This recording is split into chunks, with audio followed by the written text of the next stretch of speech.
Subject matter jurisdiction. Next we have in rem, which you don't really need to worry about, but I'll just tell you what it is. This is a form of personal jurisdiction in a way.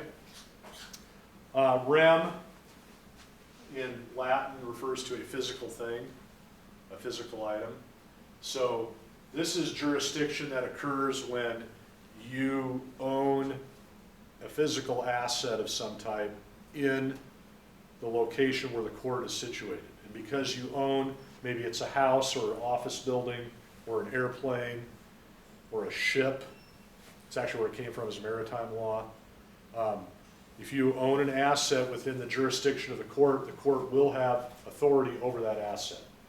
And it can seize the asset, sell it at auction to pay off debt, that kind of thing. I won't get into that really here. For you guys, it's easier for you just to remember those different connections. You live there, you work there, you do business there, you own an asset there, or that's where the event took place. Those are the types of connections. So one of the connections is you own an asset. All right, well that's all fine and dandy. So that brings us to federal court versus state courts. So as you will recall from previous conversations, we have court systems at the federal level, and we have court systems at the state level, county, city, and then other odd jurisdictions. So federal court versus state court. Let's just focus on that. Federal court versus state court. So if I want to go to federal court, remember there are about 94 federal trial courts.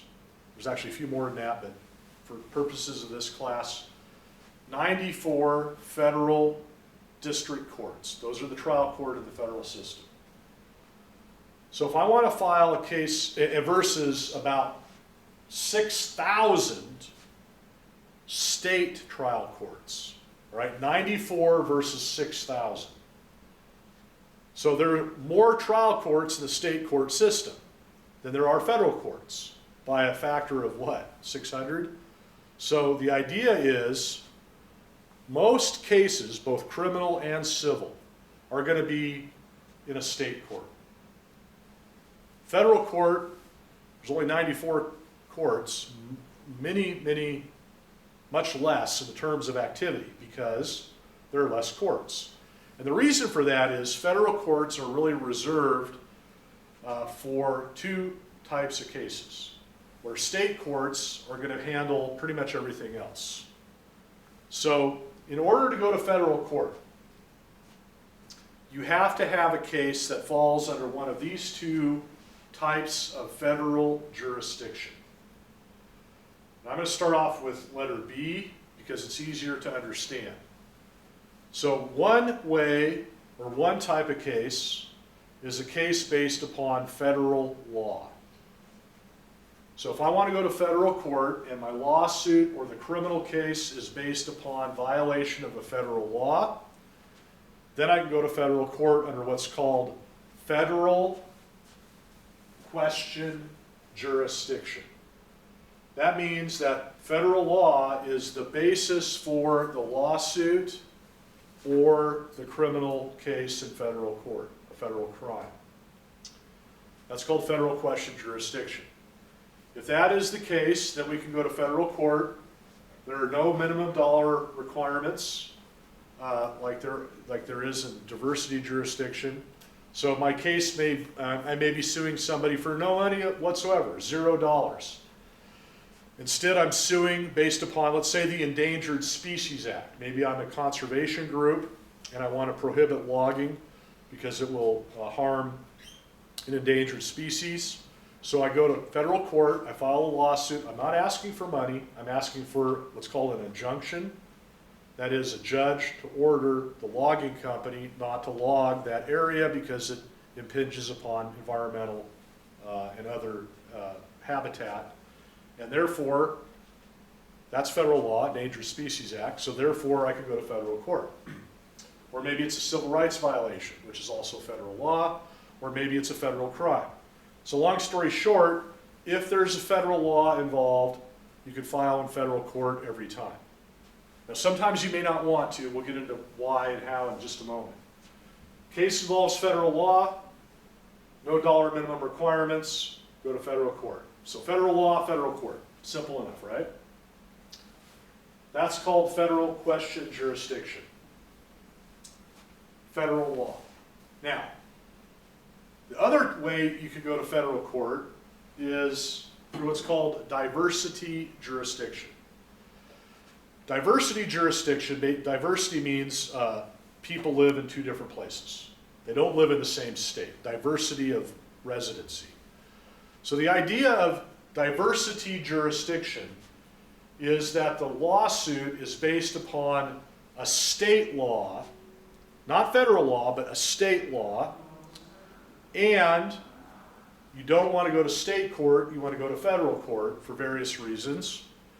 In order to file a lawsuit in federal court, when there's not a federal law involved, you have to meet these requirements. Number one, the people in the lawsuit must live in two different states. It has nothing to do with citizenship, it's residency. So you must live in two different states or different countries for that matter, okay? And the idea being is if the people live in the same state and they're suing each other for a state law, that doesn't really cross a state line, so there's no federal issue involved. So that should be handled in a state court. That's the idea. There are more state courts than federal courts by far. Two people live in the same state, they're suing each other for state law, that should go to a state court. That shouldn't go to federal court. But if the people live in different states, now the lawsuit crosses a state line. That's where we start to get federal authority from. Now, federal courts still are reluctant to handle cases involving state law, right here, unless the case is of sufficient magnitude to warrant it going to federal court. In other words, a judge doesn't want to handle a dispute about somebody that bought a canoe at a garage sale from somebody that lives in a different state for $1,000 or whatever. The judge doesn't want to deal with that in federal court. Go deal with that in small claims court. So the idea is it has to reach a threshold.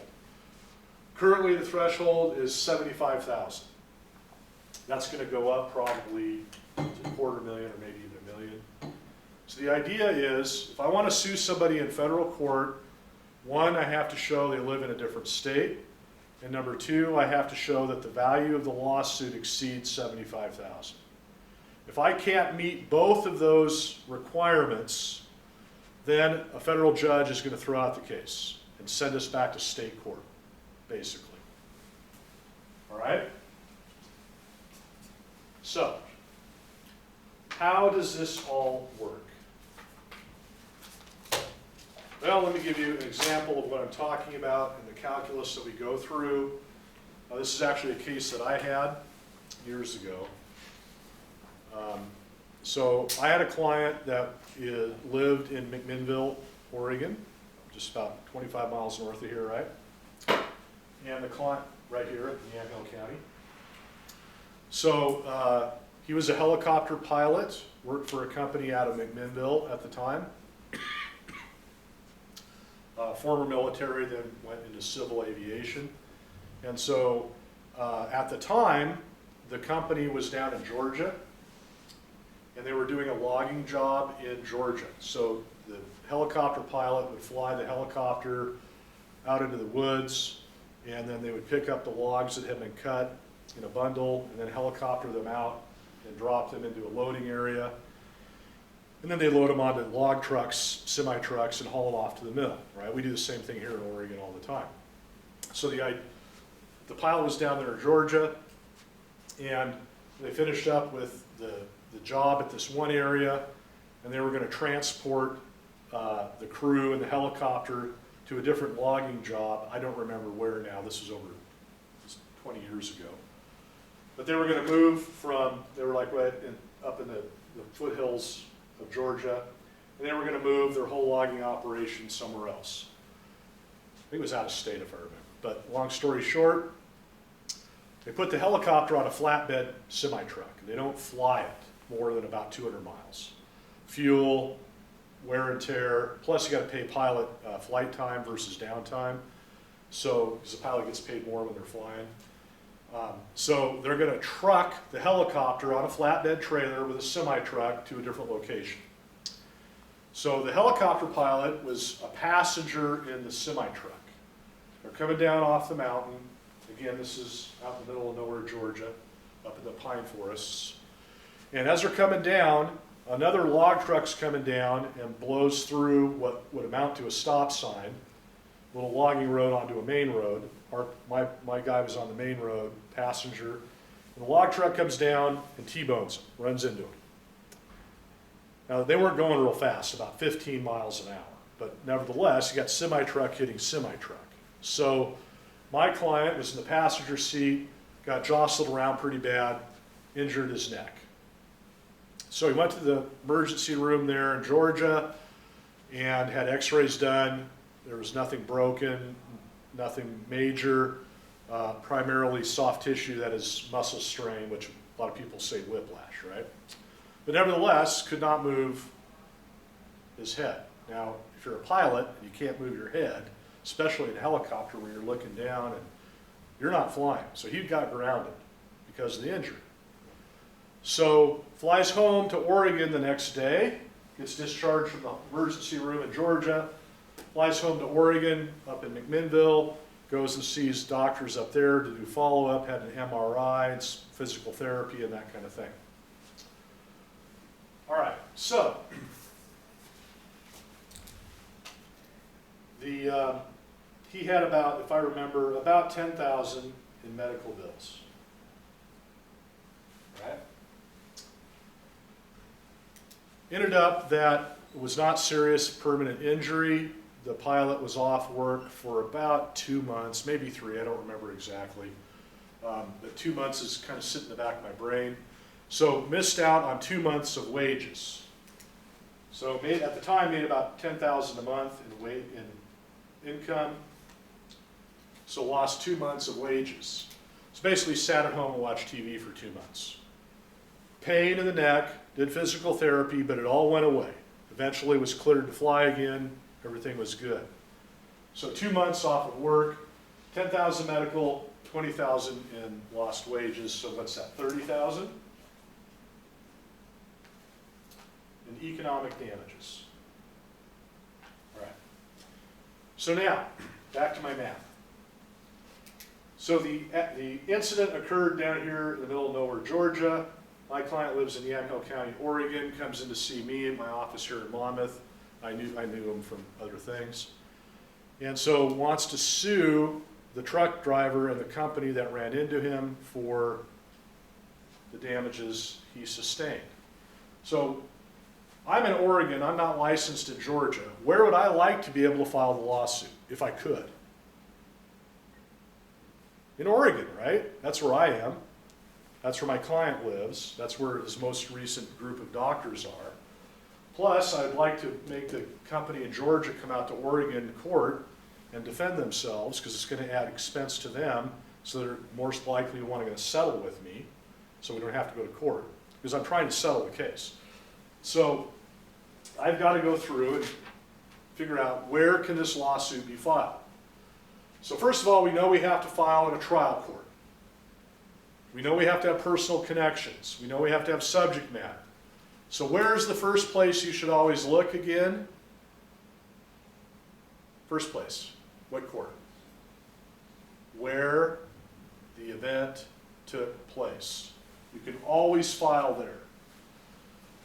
So the event occurred, I don't remember exactly, I want to say it was like right, it was up in here, little tiny county, up in the woods, beautiful area. So we can always file in this is violation of a state law, by the way. Federal law versus state law. Traffic code is state law. So probably the #1 cause of a lawsuit between people is an automobile accident, right? Maybe breach of contract, they're close, 1 and 2. But one of the most common reasons why you might sue somebody that you've never met before is because they ran into you with their car. Well, that's going to be a state law-based lawsuit. because traffic code is state law. So we are suing, not based on federal law, we're suing based on negligence, violation of a traffic code within the state of Georgia. So Georgia traffic law will apply to that case. So if that's, I can always file where the event took place. Out in the middle of, this little county right here, somewhere in there. Now, I don't really want to file my lawsuit there. Why? Well, first of all, we have to go to Georgia to do that. Now, I like Georgia, but I'm not licensed there as a lawyer, which means we'll have to hire a lawyer in Georgia to do this on our behalf. I can appear down there, but I have to appear with another lawyer. It's called pro hoc vice. But I don't really want to do that because it adds expense. Part two is we don't really want to have to pay to go to Georgia, airfare, and have all of our doctors flown down there for testimony. I mean, it's going to be hugely expensive.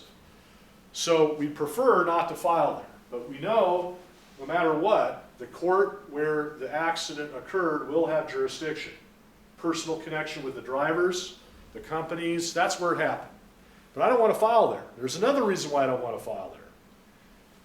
The truck driver, the log truck driver that ran into our guy, was a super nice guy. I mean, I liked him. He just made a mistake. He was like the local coordinator for youth sports in that area, had been a coach for youth soccer and softball and baseball and basketball, for like 25 years. So every kid that went through youth sports knew him and did fundraisers, he was like a city council member, a church deacon. Just very well thought of in the community. Now, what does that have to do with my lawsuit? What does him being a coach have to do anything with my lawsuit? Where do you get the jury from? Right?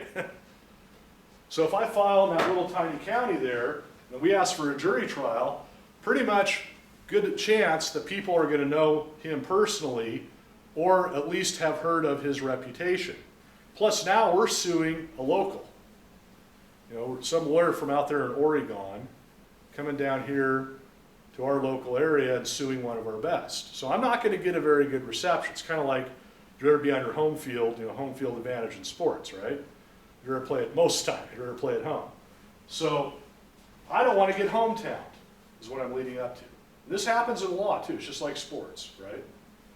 So I would rather file in Oregon where we have home field advantage, so to speak.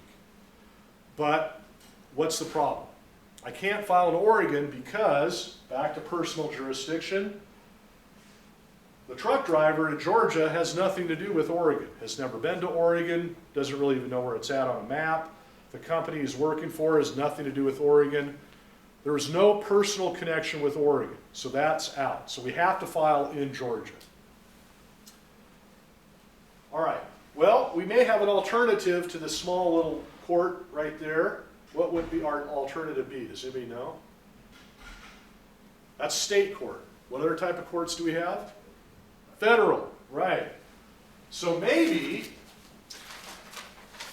we can file in the federal court for the Northern District of Georgia, which is in Atlanta. Now, if I can file in Atlanta, that's going to kind of get rid of that home field advantage to a degree because nobody in Atlanta really is going to know of the person. On top of that, cost of living in Atlanta is more, so I'm more likely to get more money from a jury for an injury case than I would in a small little county. And this actually occurs in the real world. We strategize where we're going to file a lawsuit. And this is just one of the things we look at. How much money are we going to get in one location versus another as an outcome. So yeah, I'd like to file in Atlanta federal court. So, to get to federal court on a state law-based claim, back to this page, I have two ways to get to federal court. Federal law, nope, lawsuit's not based on federal law, based on state law. So to get to federal court in Atlanta, number one, I have to prove that people live in two different places, two different states. No problem there. My guys from Oregon, there are truck drivers from Georgia. We're good. But I also have to show the amount in controversy exceeds $75,000. All right, so $30,000 in economic damages. Economic damages, lost wages, medical bills, lost profit, that kind of thing. Things you can add up on a calculator. The other type are called non-economic. So how do I get to 75,000 from 30,000? I will tell you the damage to there's no damage to the helicopter. The other semi-truck was only minor damage, and it got covered by insurance, so that was all settled. We're only talking about my particular client. So how do I get from 30,000 to 75,000? Any ideas? One of the components when you're injured is you get your medical bills, your lost wages, and other out-of-pocket costs. But we also have the ability to get non-economic. Non-economic are damages based that are not easy to calculate. They're more based on circumstances. So one type of non-economic damage is emotional distress. Another type is permanent disfigurement. I got a case where a kid got bit by a pit bull once, scars for the rest of his life on his face. Permanent disfigurement, that's non-economic, right? Would public embarrassment be one? Potentially, that might fall into the emotional side. But the one we're looking at is pain and suffering, which you probably have heard that term before. So in an injury case, you're entitled to compensation for your medical bills, your lost wages, but also for the pain that you incurred. Now, the amount of money you get will depend upon the level of pain, which is kind of macabre in a way, but that's true. It's real world. So can I get $45,000, because I got to get to 75, can I get $45,000 for pain and suffering? What do you think? Well, this is how we break it down. My client was out of work for 2 months, fully resolved, no permanent injuries, was able to get cleared for flight status again. So basically sat at home, watched TV for 2 months. Took some pain pills, did some physical therapy and all that. So, $45,000, if I paid you $45,000 cash, non-taxable, because it's medical, pain and suffering, it's not taxable income. Would you sit at home for 45 grand and play video games? Of course you would. I would too. 30 grand? 10 grand? Okay, you guys are college students. You'd stay home for a pizza and a root beer, right? So here's the idea. I don't think I can get 45,000 in pain and suffering for 2 months of neck injury. Maybe 15,000 or 20, maybe on a good day. More likely 10 to 15,000 for pain and suffering. So that's the problem. We can't meet that threshold. So we decided, okay, we're not going to file in federal court because a federal judge is going to look at the case and say, you can't meet that threshold and throw it out. We don't want to waste the judge's time, plus you might get sanctioned for filing in the wrong court. So that left us with that court in the middle of nowhere, Georgia. We ended up filing the lawsuit. We settled the case, but for much less than otherwise. So this is what I mean by the calculus of jurisdiction. You go through location, the type of case, trial court, narrow it down. Now let me change the facts a little bit. What if my client had a broken neck and could never fly again? That's a whole different equation.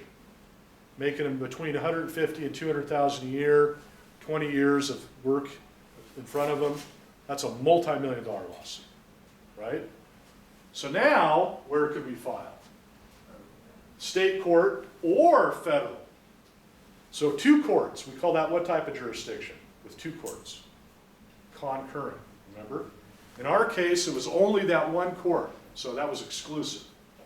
But it does happen quite often where you can file in either federal or state, and then the lawyer decides which one's the most convenient, that kind of thing.